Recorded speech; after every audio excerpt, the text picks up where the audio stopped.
The program you're about to see is made possible through the financial support of people like you. We hope you'll join the thousands of people who make our programming possible. Become an In the Life member by clicking on the Donate Now button on our website.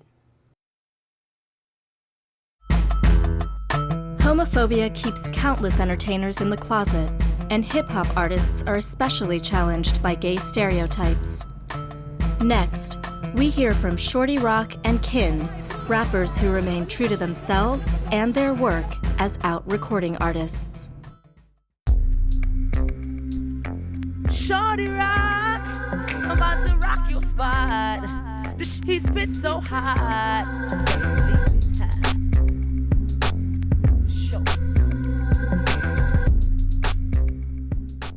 It was all a dream. I used to read the Source magazine, wondering, will I ever do my thing? Puffin' mad trees right into the edge of my sheet. Let me show you how I came to life's illest MC. The Illmatic LP, around the rise of CDs, when Deceps and Low Lives were notorious teens. Before I grabbed the mic and put my life to beats, I was a young and rolling hard through them BK streets, from CA to NA, Parkside to Bed-Stuy, do or die. BK all day, I'm a ride. Ever since I knew, couldn't help, I like dudes. That's why since high school only rode with fly dudes. I used to blame myself, try to change myself. Thinking back on it now, I was playing myself. They say when I die, I have to pay the price. That means I gotta go through hell twice.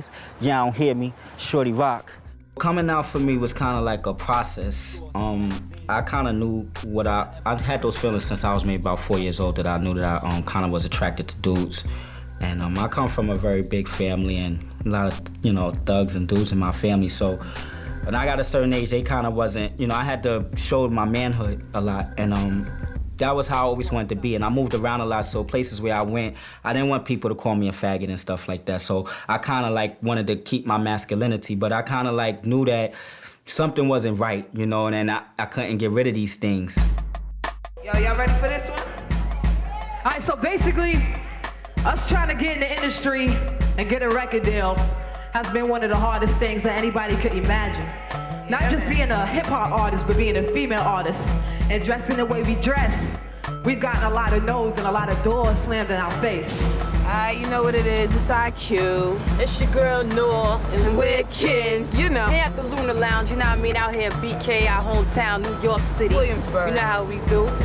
You never heard me talk about the weather, how you been? I was just that smooth, I was getting it in. Please believe, Kid for life, you can holler at him. Or you can treat me like a stripper, throw a dollar at us. See, I ain't too proud, tell my music up louder. You ain't fresh, go take a shower. To power, and then you see the shine again from my window. Coming out was pretty crazy for me. I basically came out when I was about 15, to my mother, of course, because she was the only parent in the household.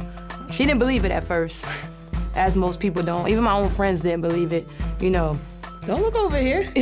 One of our good friends that we both know, she didn't believe it. She was like, oh, you just want to be gay because everybody's gay, it's a fad. I'm like, nah, I got feelings for women. I always have, since I was 5, from, when I can remember. Bikinis in my headbands just won't mix. And if I let them out, you'll be focused on my double D sit. But I just wanna spit and you just wanna hit. Your flows ain't legit, so quickly you box me in and label me with colors where the leprechaun's been. With that pot of gold, and the story goes that you saw me over there with who? Not you. So keep my name at your mouth, I won't at your house, and promise that I'll leave you alone. And you can hate and not to the beat of the song. Remember that it is what it is. You can scurry along, I'm gone. I came out at about 14, between 14 and 15. I was kind of dating this girl, not really dating. She's like psycho, aggressive, weirdo. We never even did anything, but she messed with my mind and stuff. So that's what happened. She kind of tried to break up with me. I freaked out. I was all weirded out, but I didn't have enough. I wanted to kill myself, but I didn't really have the guts to do that. So I used it as a way to come out. So I kind of faked a suicide. I took a Motrin and I emptied out all my mother's prescription pills into the sink, and I made her think that I took them all, and I was hanging over the toilet, and my grandmother came home. She said, "What's wrong? Are you pregnant?" And I was like, "No." "You using drugs?" I was like, "No." And I showed her the note, and she was like, "Oh."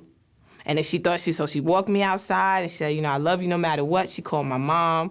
My mother flew home from off of business. They all sat me down and they said, Tiff, since you want to blast out in it, nobody didn't think you weren't gay. I'm your mother. I've known you your whole life. You're not fooling anybody. And don't you ever dare try to take your life thinking that your family wouldn't support you. I'll kill you if you ever do that again. It came to a point where I was just like, you know what, I'm gonna be myself and I'm just gonna be me. And I told my moms and she didn't really believe it, but at the same time, I was living like a double life. And I would hang out with my straight friends and stuff, and then I would dip off and go hang out with my gay friends, go hit the clubs or whatever like that, until I got into my first relationship. And once I got into my first relationship, I would bring them around my family and friends, and after a while, people started catching on, people started talking and stuff like that. When it really kind of hit me is when my pops found out, and he found out because he went to my crib, and my dude at the time came home. And it just was obvious that we were living together. And my pops was kind of hurt and stuff like that, and he told my moms about it. And my moms told him that if you can't, accept your son and respect your son, then don't be in his life. And my pops is still in my life. That's him right there. He kind of it took him some time, but he started coming around. He never turned his back on me. And even now, when he found out about my music and stuff like that, he's happy for me. It's hip-hop, and that's what it all boils down to, from the beats to the hooks to the flows. And then a lot of people use hip-hop to express their lives and stuff, and then that's where it comes down to my sexuality. It's a good thing. I don't think people ready for it, but it's gonna happen. It's gonna be me.